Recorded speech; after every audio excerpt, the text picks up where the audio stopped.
When people talk about the second coming of Jesus Christ, what do you think of? Death and destruction! If you're like most people, you have a little bit of fear, a little bit of anxiety. Maybe you don't feel ready.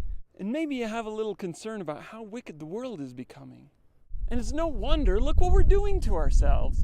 But let's think for just a second why Christ is coming. We've heard about the destruction of the wicked, and the storms and chaos that's supposed to reign before he comes.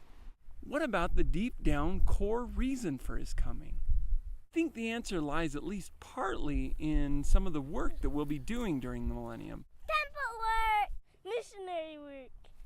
Come here, come say, perfecting the saints. But you come say, hey, okay, never mind. Now you may recognize those things as the threefold mission of the church, which makes sense since they're what we're going to be doing all throughout the 1,000 years that Christ is here. But what does that really mean for you personally? Destruction and despair!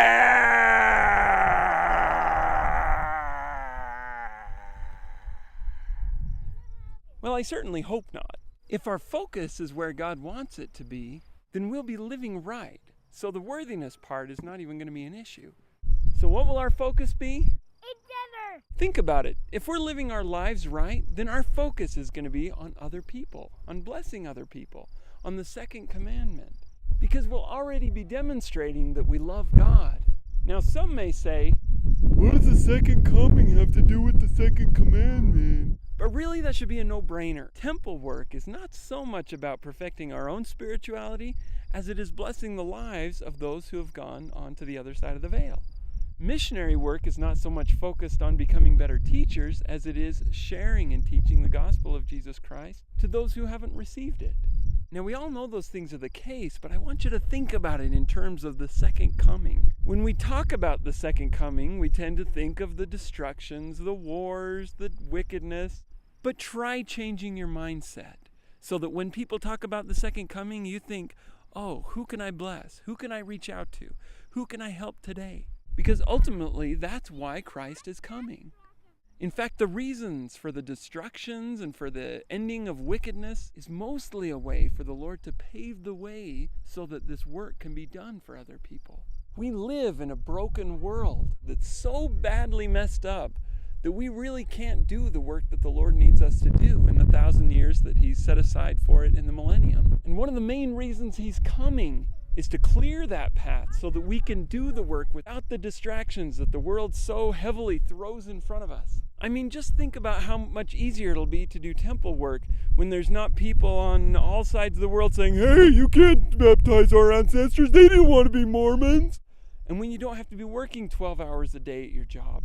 And think how much easier it'll be to do missionary work when there's not people throwing rocks through your cars and forcing 7 o'clock curfews in some lands where crime is so high. Think how much easier perfecting the saints will be when there's not the distractions of pornography and inappropriate media. So what does this have to do with right now? When we discuss food storage in preparation for the second coming and some of the catastrophes, don't be one of those people that have the attitude of, no, this is our year's supply, get your own. For all we know, the reason the prophets have asked us to get a year's supply is so that we can supply enough for our neighbors and friends for a week. When we talk about emergency preparation, don't think in terms of hiding your family while the world around you burns. Focus on how you can help your neighbors as well. When we talk about collecting names and doing family history work, don't think about all the time and effort it takes you.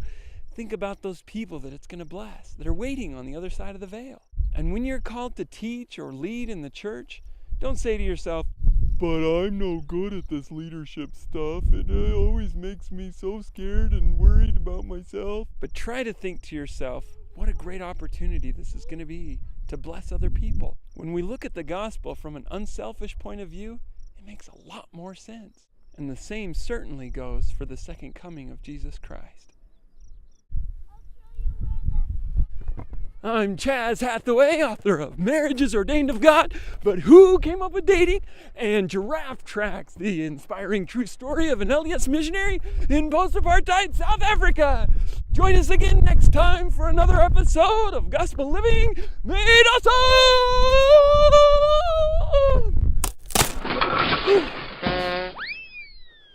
Gospel living made us